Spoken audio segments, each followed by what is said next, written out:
The first time we got it from our daughter. She came home for Thanksgiving in the fall of 21, and she got it, and then we got it. And it was bad, not like I've had flus before. It was just unlike anything I'd had before. It was just a weird type of flu. Like I've never simultaneously had vomiting and diarrhea, but that was the first for that. And she had the same symptoms. And my husband never got really sick, although he tested positive. But it's hard to say who gets it from who, just because I think my daughter brought it home the first time. But after that, when I caught it, I couldn't say. She might have been away and I caught it, maybe from a student. Up until COVID, I was, if I had a cold, I'd come in and teach. Now I feel differently about it now. Like it's really okay to be sick because it affected all of us. When somebody says they're sick, I just assume they're telling the truth. I don't need a doctor's note. Just go get better. That's, I don't bring it to class. Don't get everyone sick and keep yourself more sick. Go rest.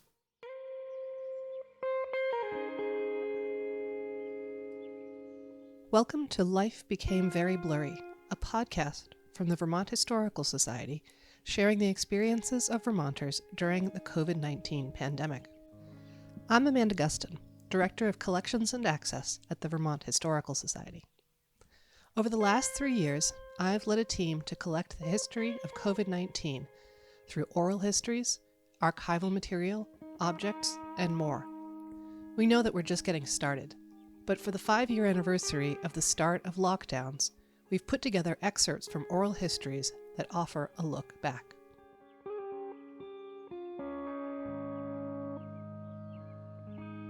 According to statistics from Johns Hopkins, since 2020, Vermont has reported 152,618 cases of COVID-19, and there are probably many more going unreported. In this episode, we'll hear accounts of what it meant, and for some, still means, to have COVID. From short, asymptomatic infections to the life-changing impacts of long COVID. Even more than being sick, for many people, having COVID also carried strong emotional implications, particularly fear. There was a fear of having a new, largely unknown disease, and fear of putting other people at risk.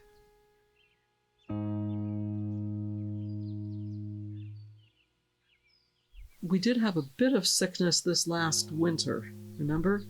You didn't feel well for about 3 days, and then I didn't feel well for about 3 days.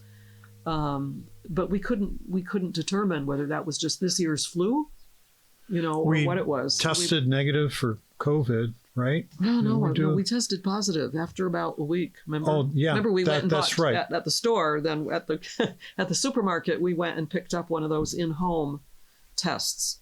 So that's what we did. That's right. We both tested positive at that point, but it was right. It was like maybe like 2 weeks later. We still kind of just weren't feeling up to normal. Just low energy. Yeah, low energy. Not terribly Nobody symptomatic, vomiting but or anything like that.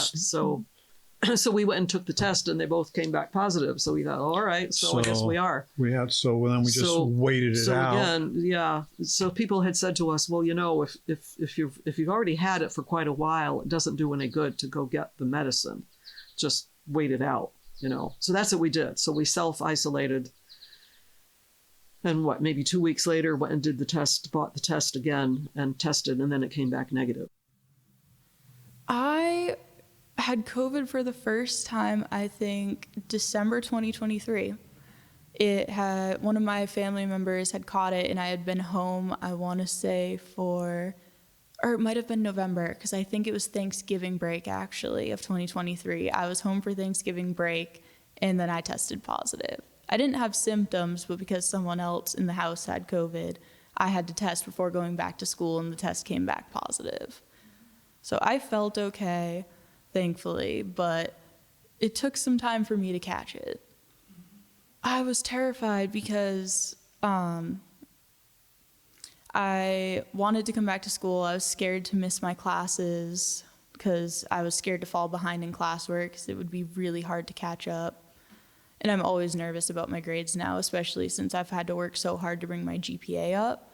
I was just very nervous, but I did the length of time that you had to. I tested negative and came back. So it was not as bad as I thought it was going to be. I did not miss a bunch of my classes and a bunch of schoolwork. The professors, they were very reasonable about it, which I did not expect. Not because of who they are, but just the general, like, ideas of what professors are like in college. My wife and I are convinced we had it in mid-February of 2020. We had been to an open mic up in Heartland, and we both came down with what we thought was a very severe case of the flu, which my wife had very intensely for about 2 weeks, very so forth. But again, we had no knowledge.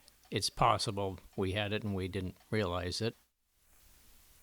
But a couple days later, we learned that one of my siblings comes down with COVID. So everyone in the family gets tested. All my siblings, I have 5 siblings, and their spouses and their kids, and basically everybody comes down with it, the whole group. We don't really know who got it first because we all had it. And my husband and my mother were the oldest 2 people in the group, and they tested positive, but they never had any symptoms. Mine was so bad I ended up at the ER because I couldn't breathe. And they saw my oxygen levels were okay, so they sent me home. But I was in bed for over 3 weeks. And it was a pretty bad experience. And as a result, I couldn't smell anything for a year. I remember the first thing I could smell. One time I was cutting open a pepper, and all of a sudden I could smell the pepper. It was incredible, a fresh pepper. I remember that in 2021, cooking a turkey for Thanksgiving, and I couldn't smell anything. And then in December, the Christmas turkey I could smell, and what a difference it was.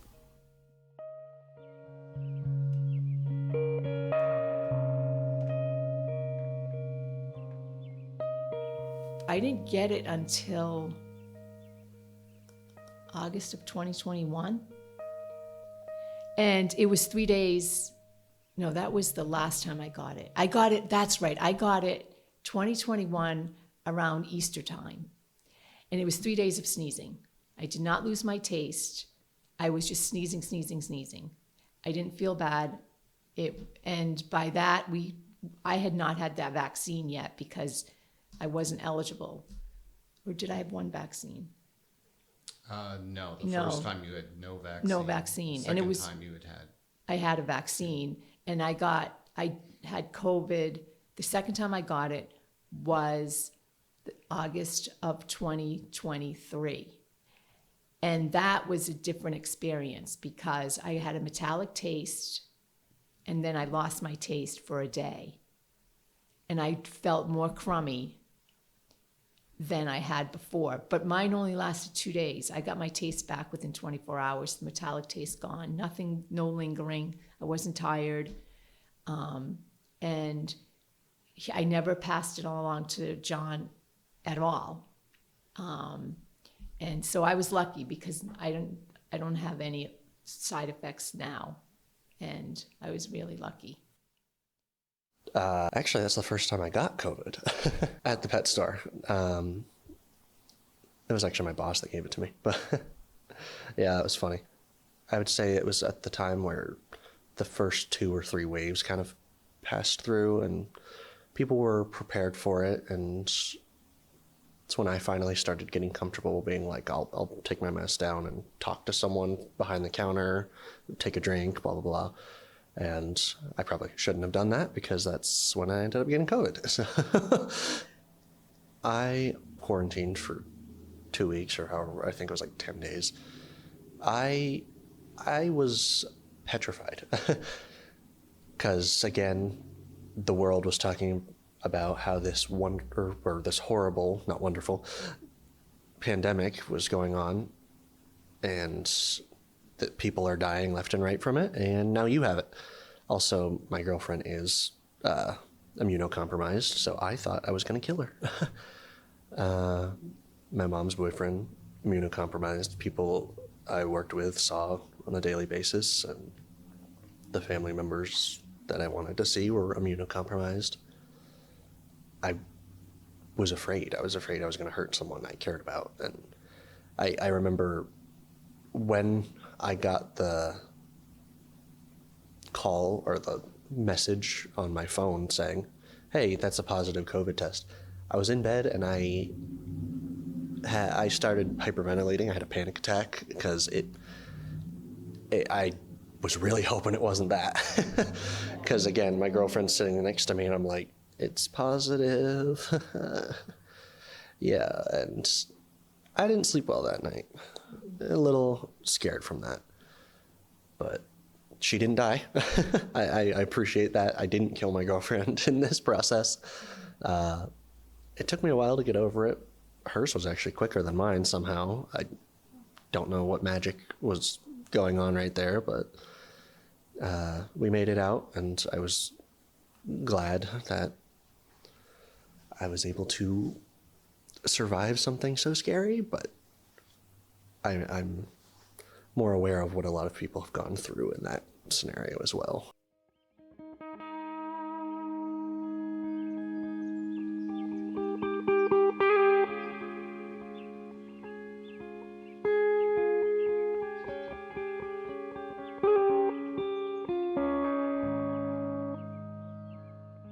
I didn't get sick until February of 2022, but I haven't recovered fully and don't know if I ever will recover fully. I didn't have a very acute case. It was bad for a couple of days, but it wasn't the worst I've ever felt.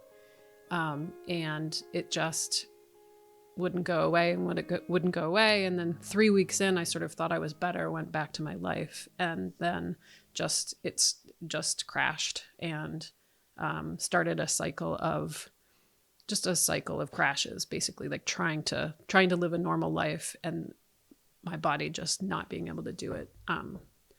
Exhaustion,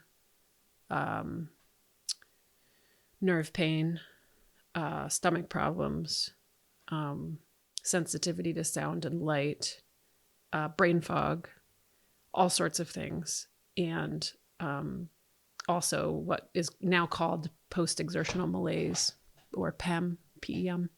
And that is the worsening of your long COVID or your COVID symptoms after exerting yourself, either physically or cognitively or even socially or emotionally. And for the first 6 months or so, I could, if I were to exert myself in any of those ways, I would feel like I had COVID again, like sore throat and fever and chills and that sort of thing. And the long COVID has really changed over the course of the last 2.5 years, but it was pretty intense. I'd say pretty intense for the first 9 months until I got got on some medication that helped me sort of stabilize, I guess. Usually when you get sick, you're sick, you don't feel good, and you might you might sort of feel like you're getting better, and you might not be totally better, but then there's that day when you wake up and it's gone. Mm-hmm. I've just not had that day. And I knew, I was looking out for that day, and that day just never happened.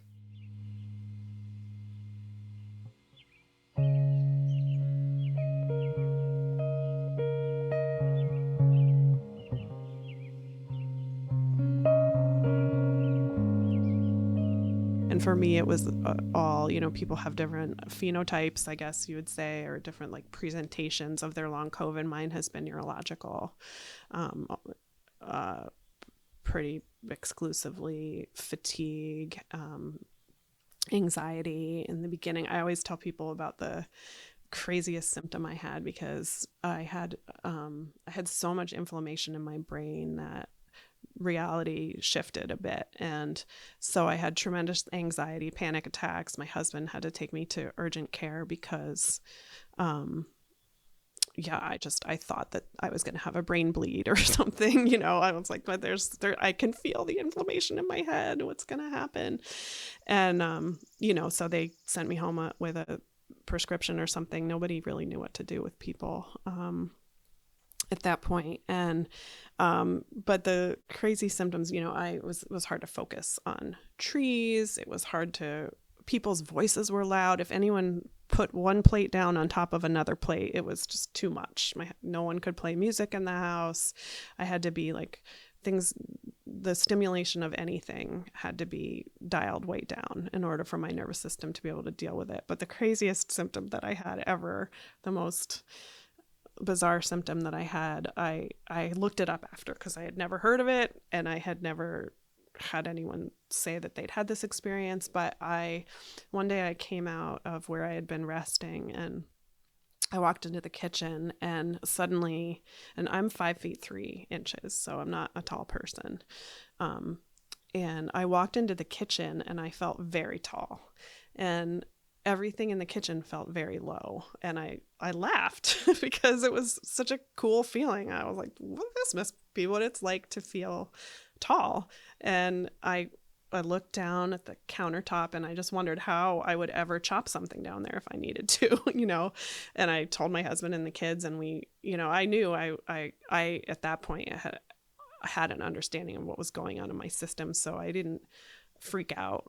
I was like, this is just the kind of thing that happened, because I think around that time I started to, I started to see a local acupuncturist and naturopath who quickly started to figure out how to support the inflammation issues that were happening in my body. And I started to, everything started to back off pretty quickly. I also started taking antihistamines, which is something that I learned about in the beginning because I did so much reading about long COVID. And I've heard this since, which I really appreciated this analogy, which is that people have said that in the early days of the AIDS epidemic, that they figured out how to take care of each other and figured out how to take care of themselves, people who had been diagnosed, because the medicine, Western medicine just hadn't caught up. So people were trying things that were off label and people were trying things that had been used for other ailments and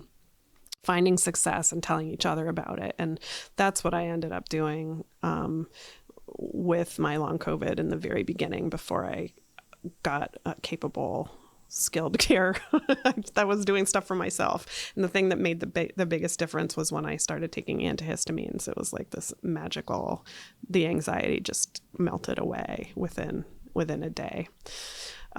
So anyway, it's been an interesting journey and so many different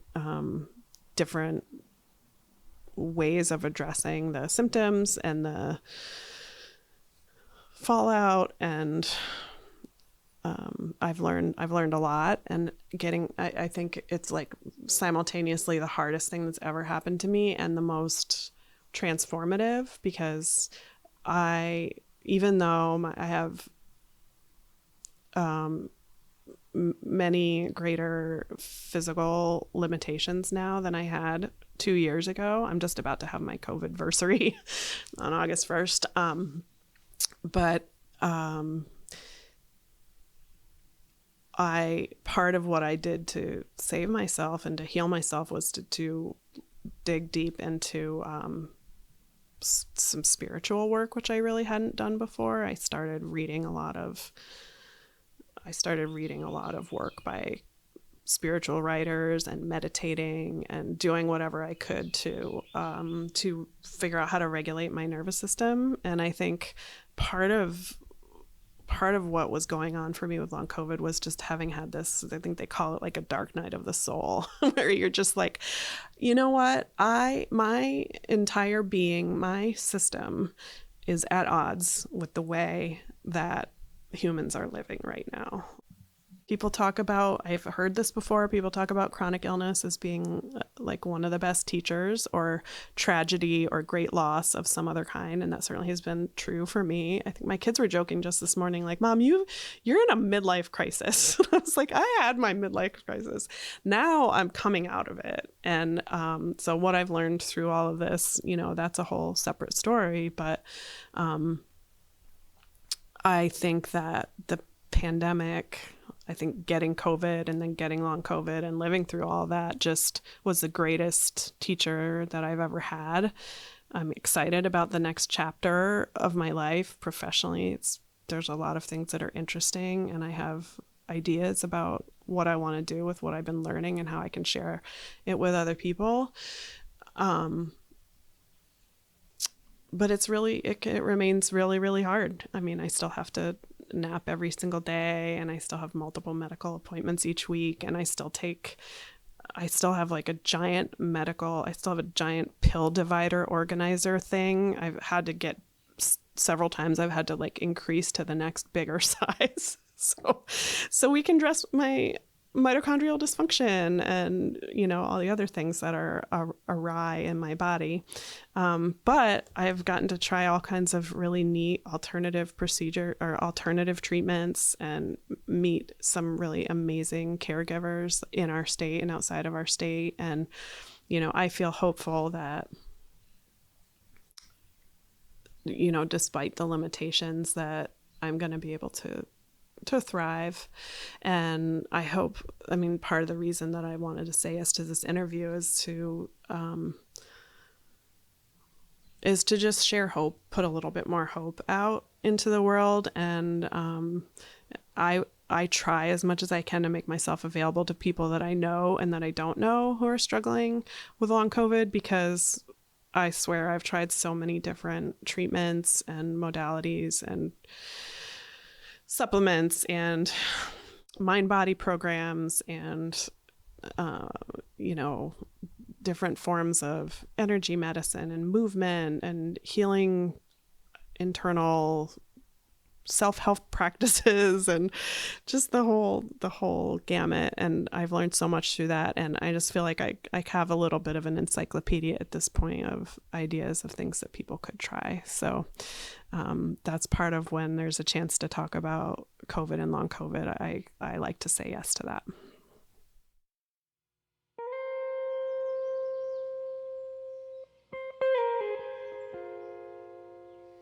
You've been listening to Connie Hassett-Walker, Michelle and John Pagan, Nina Neptune, Adam Boyce, Gwen Tucson, Carolyn and Jack Ritter, Luke Young, Kate Wally McCabe, and Amy Mason.